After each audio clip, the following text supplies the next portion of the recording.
Good evening and welcome to this new episode of Africa Talks, brought to you by every week by India-Africa Today.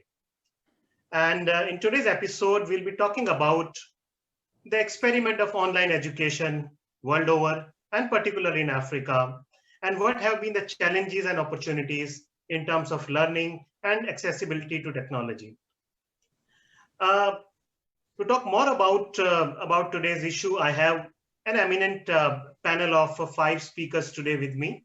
I would like to first introduce Mr. Linford Molaodi. Mr. Linford, welcome to the show. Thank you very much. Thank you very much, sir. Mr. Linford is an academician. He is a faculty at University of Johannesburg in South Africa. Also a director of an NGO, T-Stir Projects, which focuses on community development and teacher training. We would like to have your views on today's theme later in the show, Mr. Linford.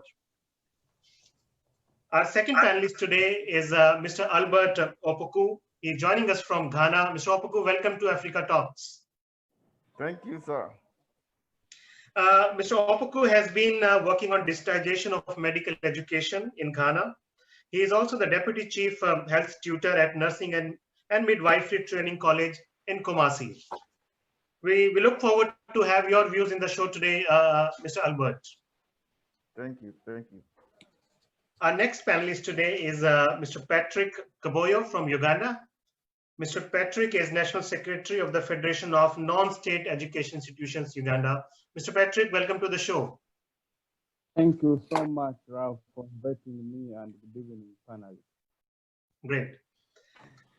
Our next panelist today is Mr. Abdul Ganyu Yakub. He's from Nigeria, and he's a civic technology activist and a technopreneur, professional, and also a co-founder of Digital Development Hub.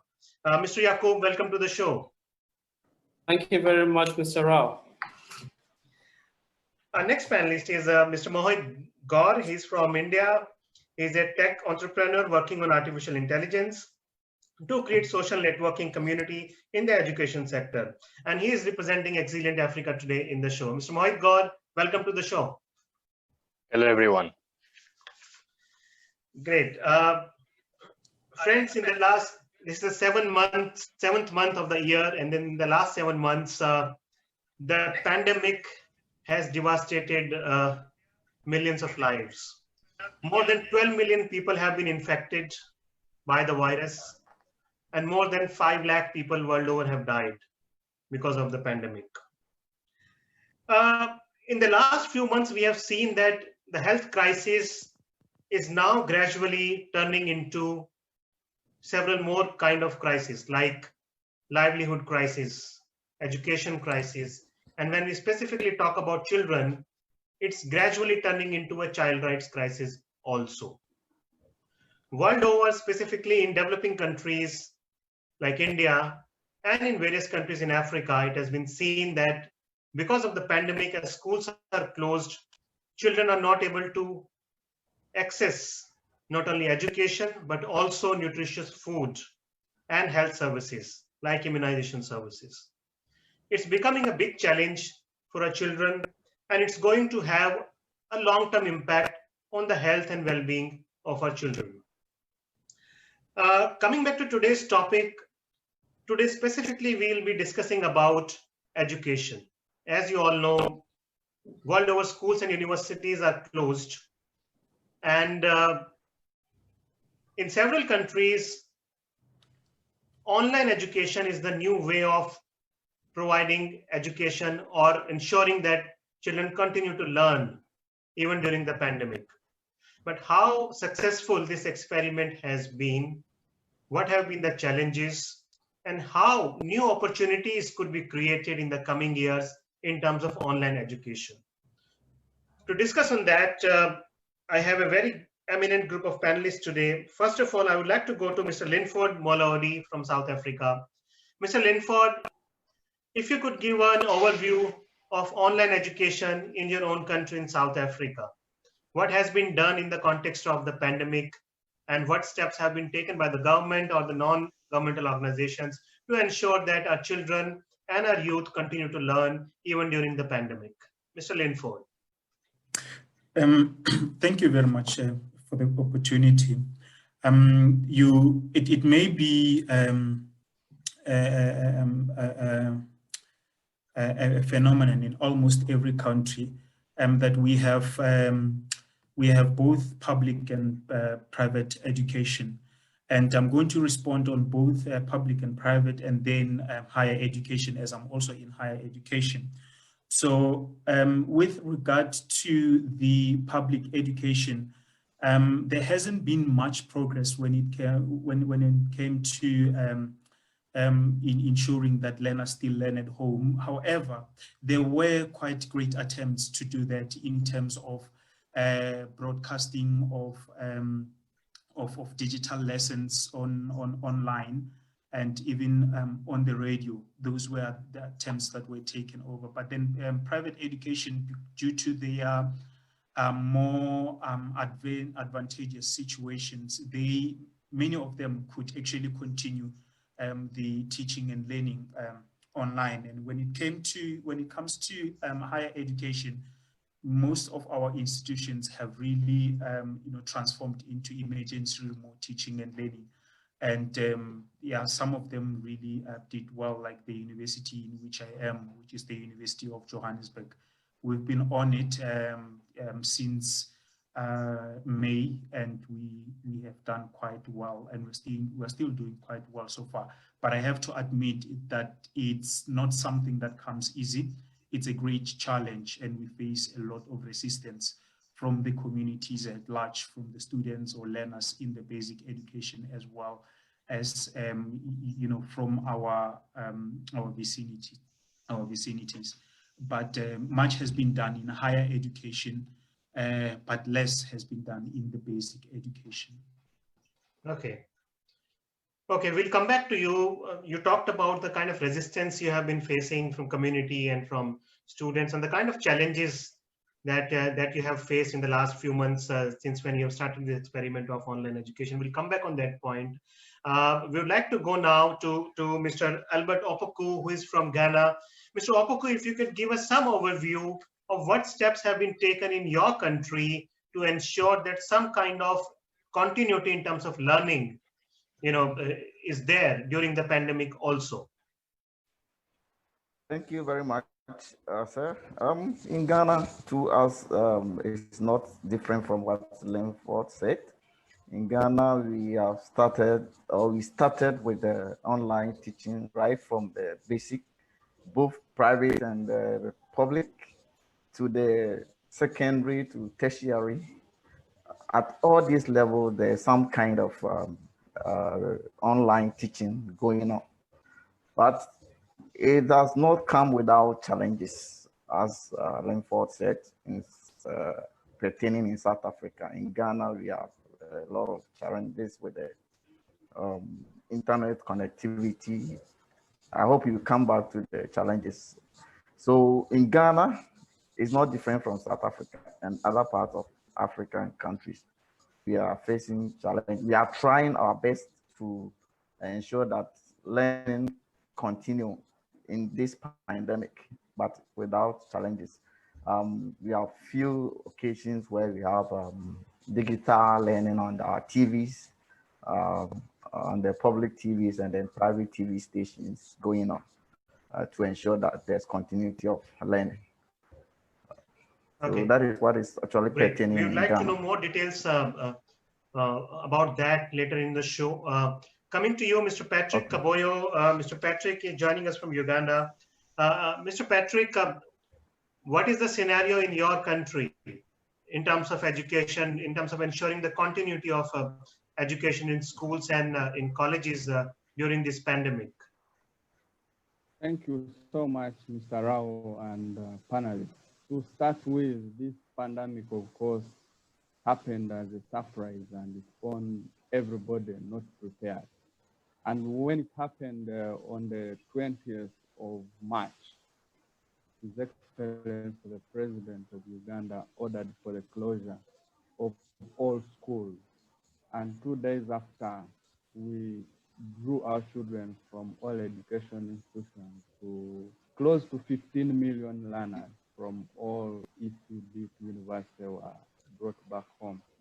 that closure meant that we had to have a paradigm shift. So what the Ministry of Education and Sports did was embark on an online learning platform managed by the NCDC, which is the National Curriculum Development Center. But before it did that, other private education institutions had already started posting work on the television stations that are privately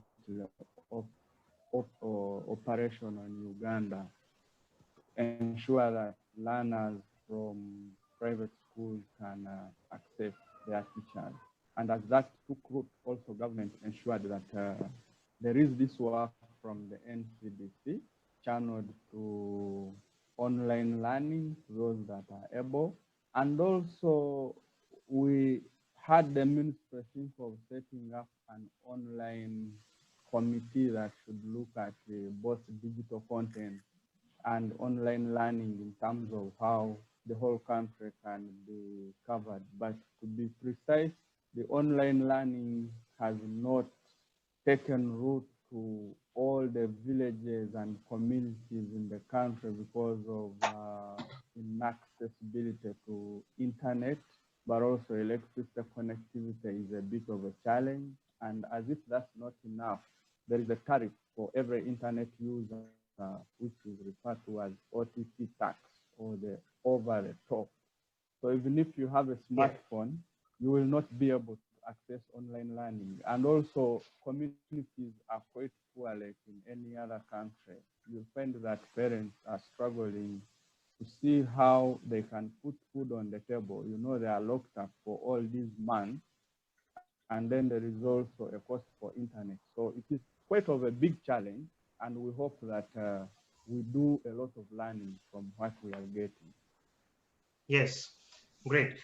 Coming to you, Mr. Yakub, you're from Nigeria. What kind of initiatives have been taken in Nigeria in terms of online learning for school and higher education? Much more like whatever other the previous panelists said. With the rise of the pandemic in Nigeria, and the government quickly adopted some strategies of countering the effect of the COVID-19. Issued guidelines on banning interstate travels, imposed lockdown on many of Nigerian states. Also, schools were closed, both right from primary to tertiary education. But in terms of responses, yes, within the innovation community, the technopreneurs mobilize themselves and also see how we can come up with an interim solution to that problem. I think that's a very interesting point. I think that's a very interesting point you have raised, Mr. Yakub, about the role of technopreneurs. And we'll come back on that, and we'll have more discussion about that also. Coming to you, Mr. Mohit Gaur, you have been working in the education sector, particularly in making it more technologically accessible. What have been your view, and how do you see the current scenario of learning world over in the context of the pandemic? Well, as the pandemic spread in India as well, the lockdown was initiated quite early. And what the education fraternity and the education community noticed is that there are a lot of things that need to be taken care of while we set up the entire infrastructure to cater to the education in the Indian country. Now, what happened is a lot of things like an entire machinery, entire community turned into an online education community, and that's where a lot of challenges were also faced, because in India the internet connections are still not that good that we can cater to a larger audience at the similar point of time. But still, many of the teachers just tried their best, adopting various use cases and adopting various methods in teaching the kids so that their education does not suffer at all. In the meanwhile, the help from the alumni of the school alumni also came up. The children who are just passed out of the schools are helping their teachers to learn the new technological ways to impart education to their juniors in the schools and everything. And along with that, what Indian government and Indian education fraternity did a very fantastic job is that they reduced the syllabus for the entire academic year so that essential things are taught and students are still able to learn what they should learn, what they need to learn in the current scenario. So our Indian teachers and Indian principals are trying their best to not let the education of the children in India hamper at any cost. They are trying their level best, and we have like we have been decently successful in this as well. So Okay. yeah. So you think we have been decently successful in providing continuous learning to students through online mode. So we'll discuss more on that later in the show. In their opening remarks, all the 5 panelists talked about the challenges they have been facing in their own countries to promote online education. Coming to you, Mr. Linford, Molauri, how would you describe these challenges? Are these challenges only in terms of infrastructure, only in terms of technology, or also in terms of the non-readiness of the educational curriculum in getting transformed into an online education system, or also getting some kind of challenge in terms of acceptability of this mode of teaching by the communities and students? So how would you like to summarize the kind of challenges you have seen in your own country in terms of promoting online education? All those you've mentioned are contributors towards successful integration of technology in education. Of course, some are technical, and some are human issues with regards to our perceptions of technology. And if we do not sort that out first, to try to influence the human being themselves, there's no way that we are going to be successful, or rather go anywhere. Because the first thing that we need to understand, and which I think has been quite a biggest factor in towards the resistance of people, is we've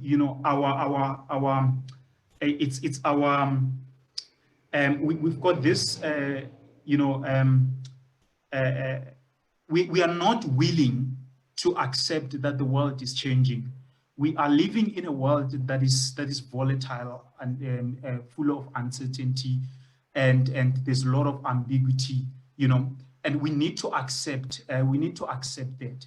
And then when we meet challenges like this, like the one that we have just experienced, we need to be willing to come up with solutions instead of resisting whatever challenges that are coming. However, that doesn't mean the challenges that people are saying, or those that we are seeing, are not in existence.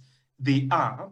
For instance, we've got lots of issues of data and access, for instance. So when it comes to mobile data, we do understand that mobile data is quite very much expensive. But the reality is many of our youngsters are already online. So it's not like we are moving them from one area to another. What we needed to do, or what we are rather struggling with, is to just help them repurpose whatever that they have been doing to start using technological tools for teaching and learning purposes.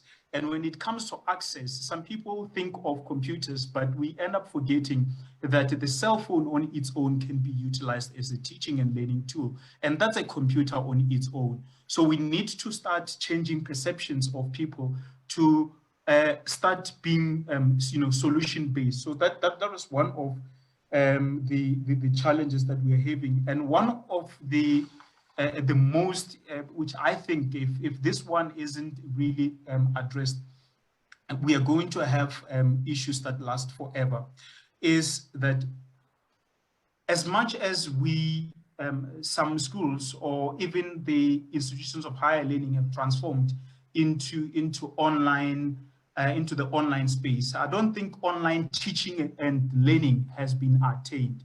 What we did was, or what many are doing, is just the mere transformation, or rather the mere movement of traditional ways of teaching to online. So our ways of teaching haven't changed at all. We merely regurgitating our traditional ways of teaching on an online space. Nothing much has. I think that's a very interesting point Mr. Linford has made. While the platform of teaching has changed, but our ways of teaching have not changed. Mohit, I'll come to you later on this very interesting point, that what are the skills that teachers need to develop, and you being working in the artificial intelligence sector, how you can equip teachers with those skills in the changing times and in the changing pedagogy methods. So we'll come to you later on that issue. Coming to Definitely. you, Mr. Yaqub, Mr. Linford was talking about specific challenges that are there in online learning in his country. We would like to understand from you, in Nigeria, what are the specific challenges? Are they technology-specific challenges, or are they more socio-economic challenges that you have to face in this transformation of education system from classroom to online-based education? Yeah, they are both of them. We have technological problem and socio-economic. Looking at the technological problem, it's a common knowledge that we have a poor information technology infrastructure in Nigeria. There is that regional imbalance between the South and the North in terms of internet penetration, adoption of internet, and also there is high cost of internet data in Nigeria, one of the most expensive in the world.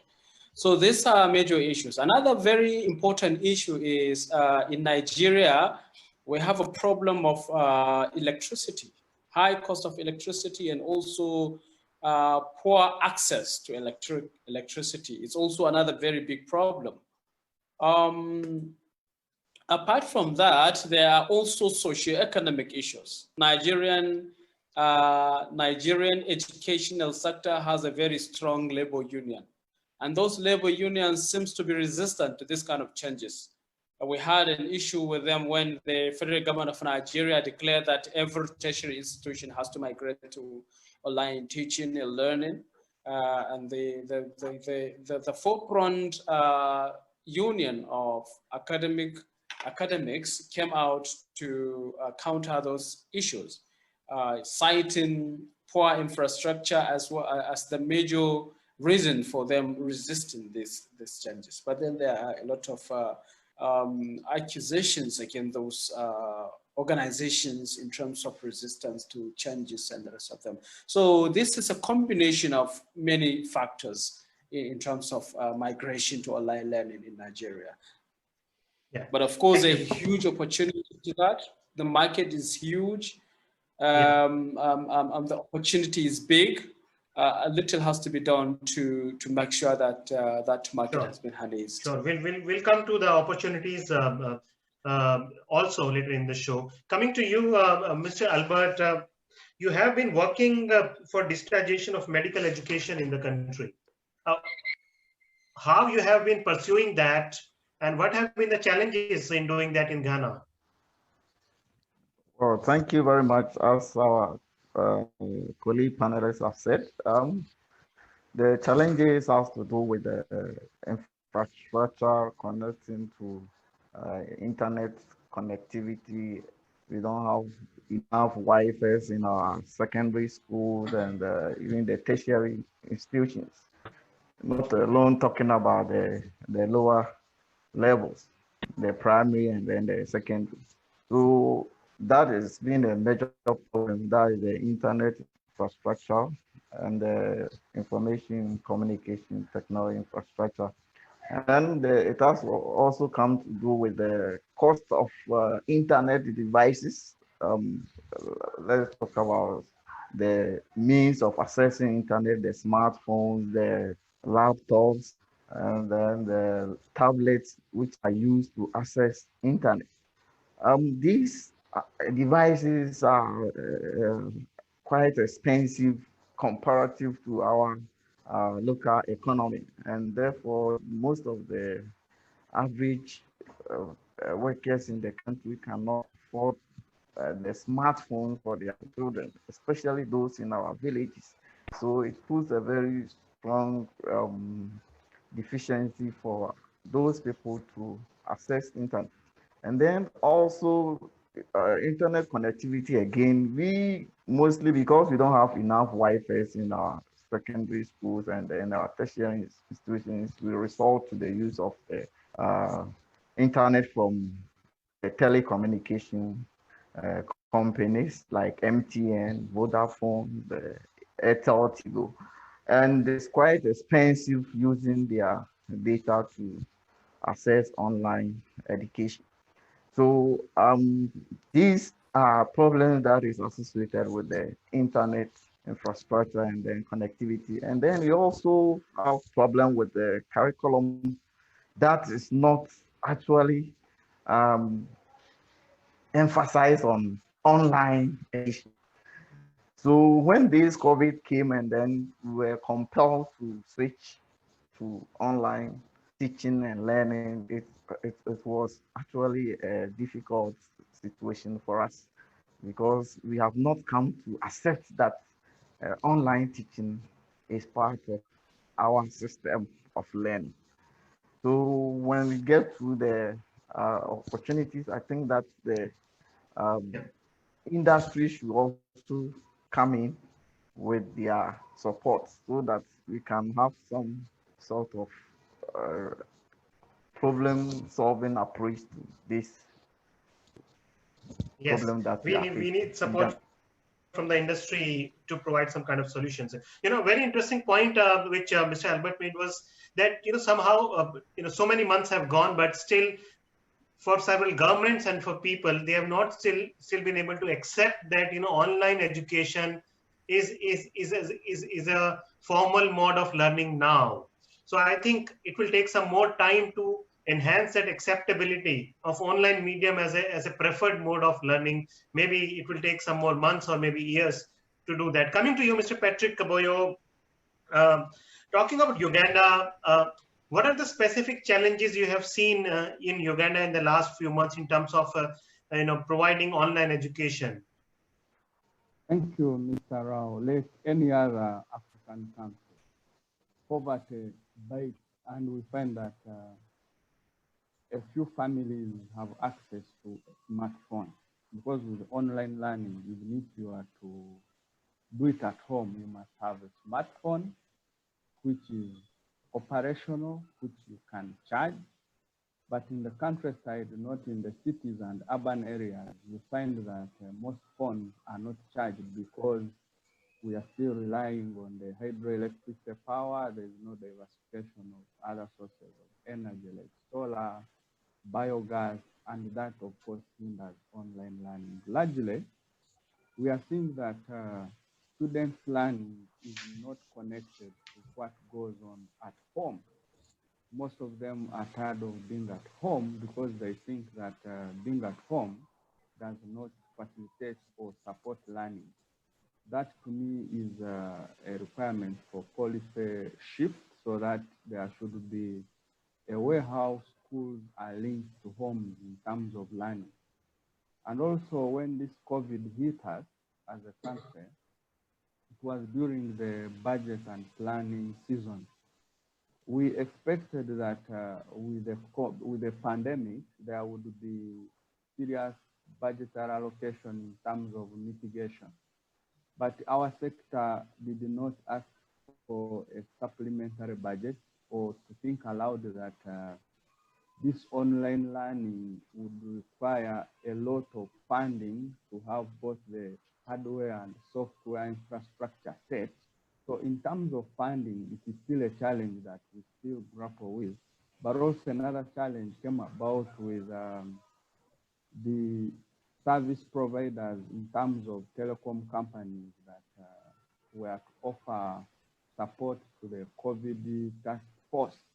The country set up a national task force for COVID where every company, every person of goodwill was presenting items and money to help the country. But it was quite disturbing to see a company like Airtel or to see a company like MTN Uganda donate money in hard cash in terms of millions of shillings, like 500 million. And my thinking was, wait a minute, could such money translate into data that can be distributed across the country to ensure that those who can access online learning have an enhancement, which never came to pass, meaning that COVID has not helped us to learn. We are still operating in our old system, and I think we need to move very fast and adapt to the new changes. Yes, I think that's a very valid point.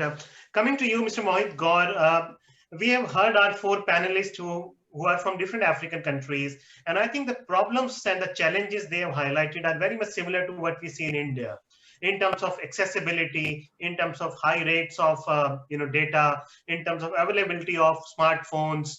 So in a way, these are the specific challenges which somehow determines how accessible online learning would be. In India also, a lot of youngsters in schools and colleges, children in schools, are not able to access online education because they are in far-flung areas, they're in villages where digital infrastructure has not reached.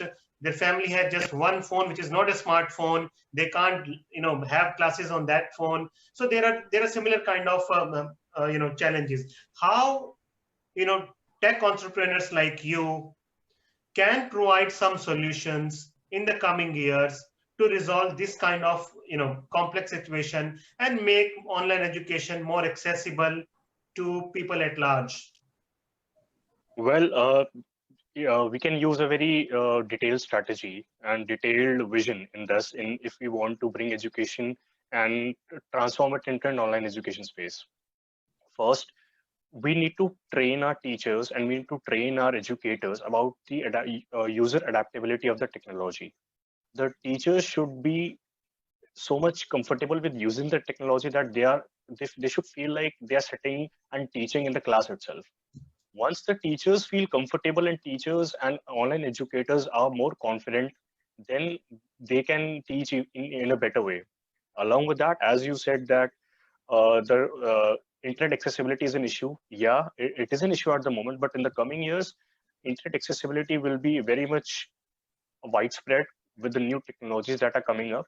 And along with that, the one thing that we need to keep in mind is that we have to focus on an online merges offline model, where everything that is happening offline is recorded and is available online as well, and everything that is happening online is recorded and is available offline as well, so that it goes a parallel synchronization within both the spheres, so that everyone is in the loop. Everyone, like parents, teachers, and students, everyone is in the loop, and we can use the existing models to do the same.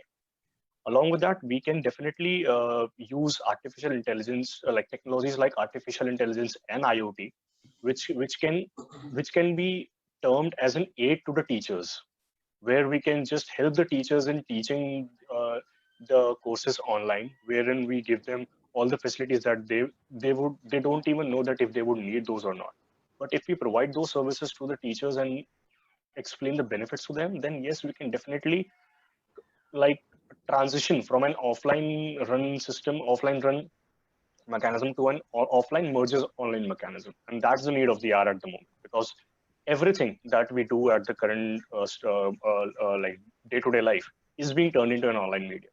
So merging of both the things will be a key role and will play a key part in the future. Okay, so that kind of integration is very much required today. That's what Mr. Mohit Gaur is saying. Coming to you, Mr. Yaqub, as a tech entrepreneur, what would you like to suggest? What would be your recommendations to make this transition to online learning more successful, socially integrated, and it's more fruitful for everybody? Please unmute yourself.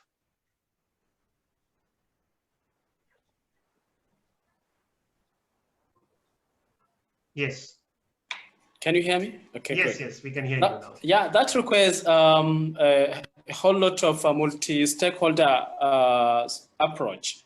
It requires serious sensitizations within the teaching. The academics has to be sensitized thoroughly. Parent, teachers, opinion leaders in all communities has to be sensitized and make them understand that it is an era of online learning. That is from the side of advocacy. Another thing is also it has to be decentralized.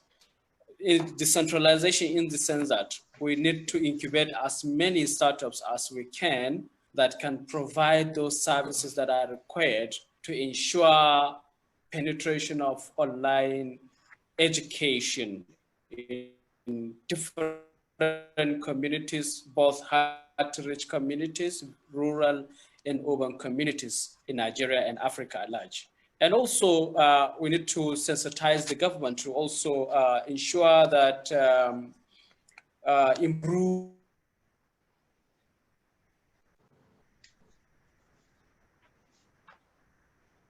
Mr. Yakuba, I think there is some internet issue there. We can't hear you. Coming to you, Mr. Linford. I would like to just add something, if you don't mind. Infrastructure, I think Mr. Yakub internet infrastructure in the country. And also we have to maintain and zero rating as one of everybody from every country within African subcontinent. It has been reported that cost of internet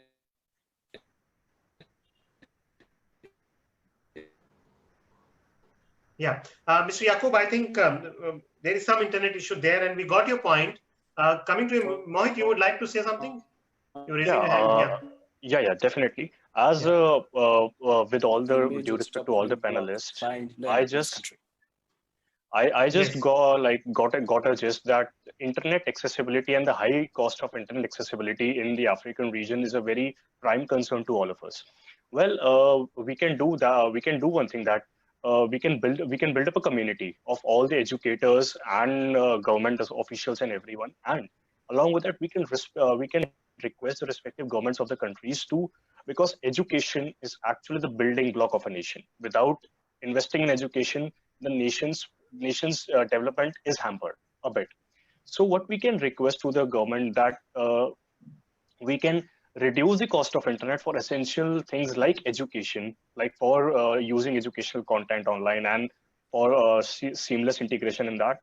That might help in penetration of online education in far flung areas, and that would help teachers and learners to come together online and have a phenomenal experience in that way. Yeah, I think a very strong advocacy needs to be done at the government level to ensure that the rates for using internet for education they comes down sharply, so that internet can be used for the larger purpose of providing education to a large cross section of people. Coming to you, Mr. Linford, you talked about several challenges in terms of making online education more accessible. In terms of recommendations, what you would like to say specifically, 2 or 3 recommendations you would like to make, which are implementable, which the government or the corporate sector or the civil society sector, all the different stakeholders that are part of it, can actually implement that in the coming years and make online education a more accessible way of learning? Well, there's a tendency of drifting into a technocentric view of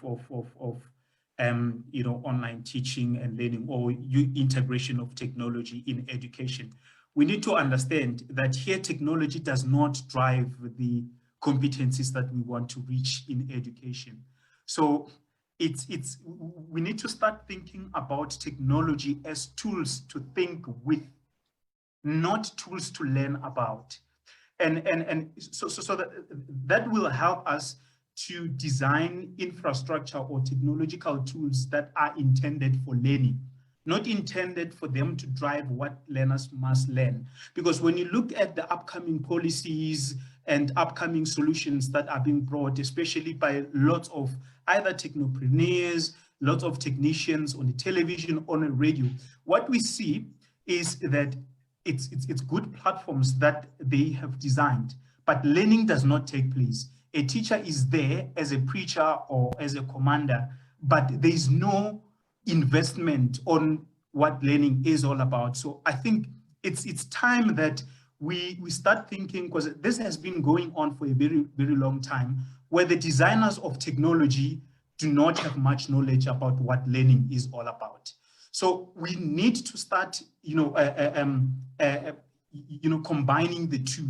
We need to invest in technology and in understanding what learning is all about. So the technician and the teacher must come together. And then we also need to start understanding that you don't teach technology. We need to think about the content, technology, and competencies that we need to teach our learners and teachers in order for them to be able to survive in the VUCA world. So those are some of the recommendations that I think we also need to bear in mind. And again, there is a view that just because one is coming from the rural village, then they won't be able to thrive. These people have been thriving for a very, very long time. And there's a lot of proof about that. What we need to do is to help learners realize their potential and their strengths, instead of thinking, because right now, many of us are like, shame, if we go online or we use digital tools, learners in the rural village won't be able to do this. We are undermining our learners' intelligence. What we need to do is to invoke that capability of being able to thrive even in difficult situations. And we can do it using the shoestring methods of teaching and learning within using technological tools. So we need to use what we have to make it work, because we cannot wait until government provides everything. Government cannot really provide everything. What we need to do is all of us must have major contribution into making this progress. And then people are talking, yes, of course, about socio-economic issues.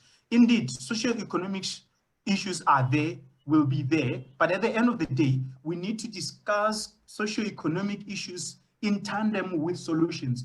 Not that because in the rural village there's no network, then it means online learning and teaching won't take place. It will take place if we want it to take place.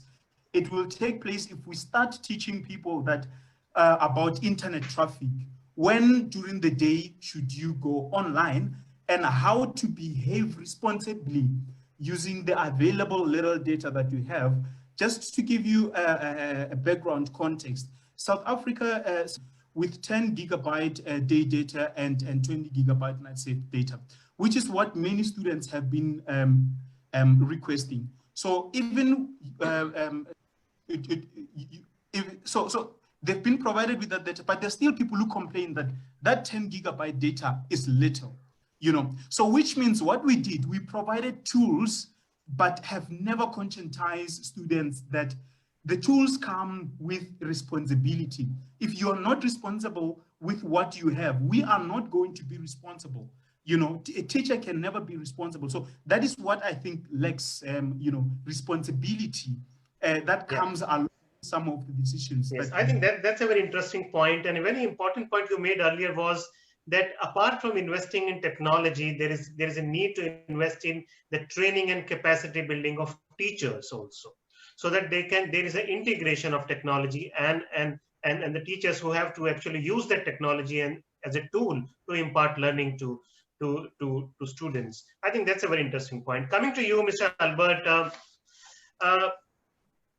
the specific challenges you talked about earlier. Now, what would be your suggestion? How different stakeholders need to come together to provide short-term and long-term solutions to make online learning a more rewarding affair?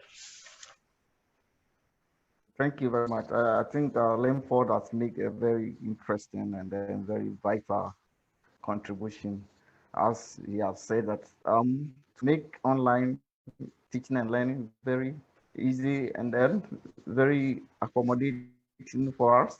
I think that Lincoln has said it all. The educationists and then the industry, those who deal with these devices that are used for the internet access to come together and then develop some of the softwares that are basically for education, some of the devices basically for education, not for them to develop it and then we have to use them for education. So there should be that collaboration between industry and then the educational system so that we can put them together. And then also, as we have said, there's a need to also incorporate this online teaching and learning into our curriculum. It's not like it should happen when there's crisis. But then once students are admitted, their curriculum should teach them that this time around, you have to learn how to learn online, so that in case of any eventualities like this pandemic, there's no panic decisions that people should learn from online. So this is what I want to suggest, so that if we put our heads together, we can come out with a very important solution to this problem of challenges facing online teaching and learning. Yes. Thank you.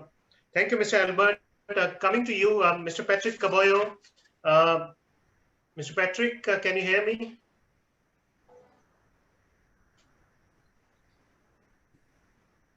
Yes, I think, Mr. Patrick, can you hear me? I can hear you. Can you hear me? We can't see you. Yeah, Mr. Yeah, Patrick. Mr. Patrick, last point from your side before we close the program. What would you like to recommend in terms of solutions for the coming future?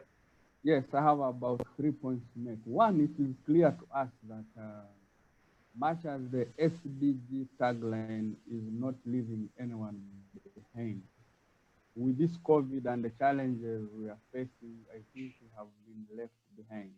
Because our populations are very young, they're energetic, they yearn for ICT, use of technology, but the incapacities of our government because of wrong prioritization leaves them without power, leaves them without access.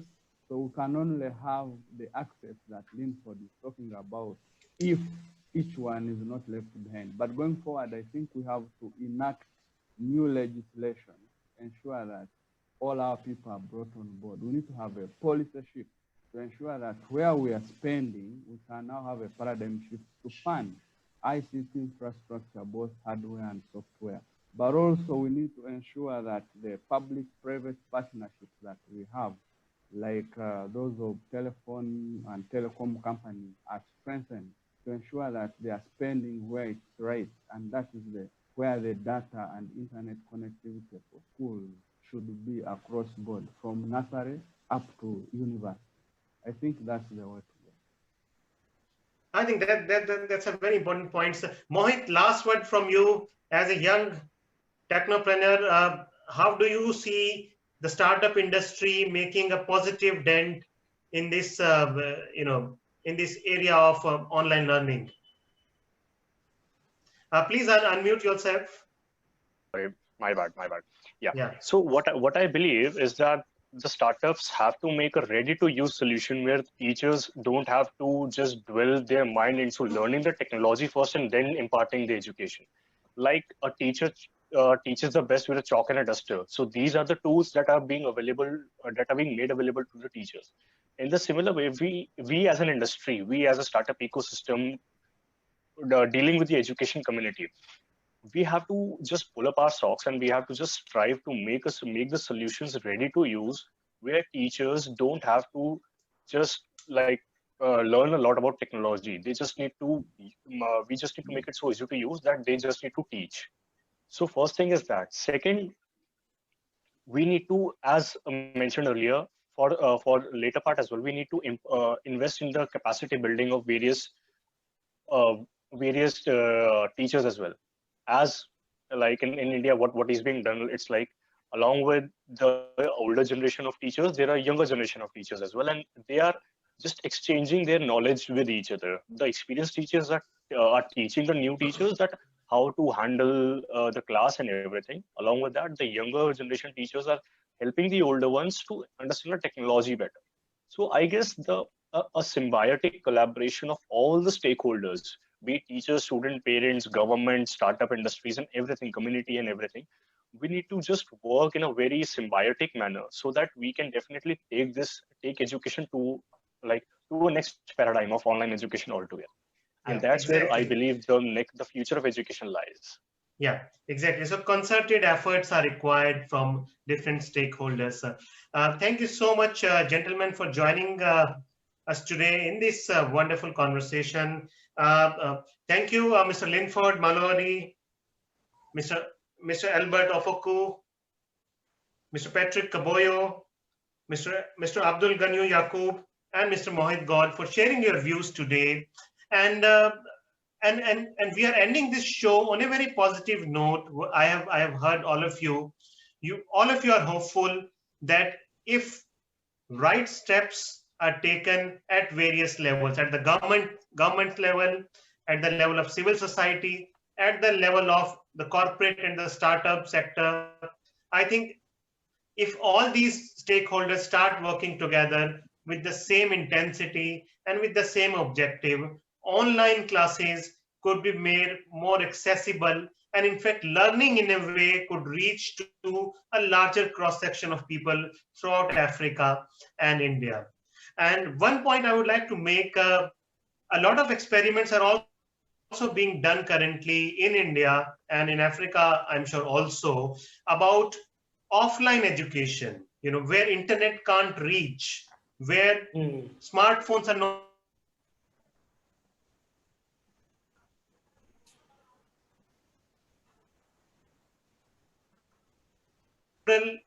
projects right there, where you have recorded messages, recorded curriculum, recorded the chapters are being given to the community, and youngsters in the community who are interested in making children learn within their villages, they are using those chapters, that curriculum in imparting education in a very decentralized way within their own villages, within their own communities. So I think the civil society groups, people, and communities also have a very important role to play in furthering the cause of online education, and ensuring specifically in times of pandemic, that our children continue to learn, continue to get education within their houses in a very safe and secure way. Thank you so much, gentlemen, once again for joining us today. Viewers, it was a wonderful discussion today, and I look forward to have you again next week in another show. Goodbye and good night. Thank you. Thank you, Mr. Rao. Thank you. Thank you. Thank you, Mr. Rao. Good night, everyone. Thank you.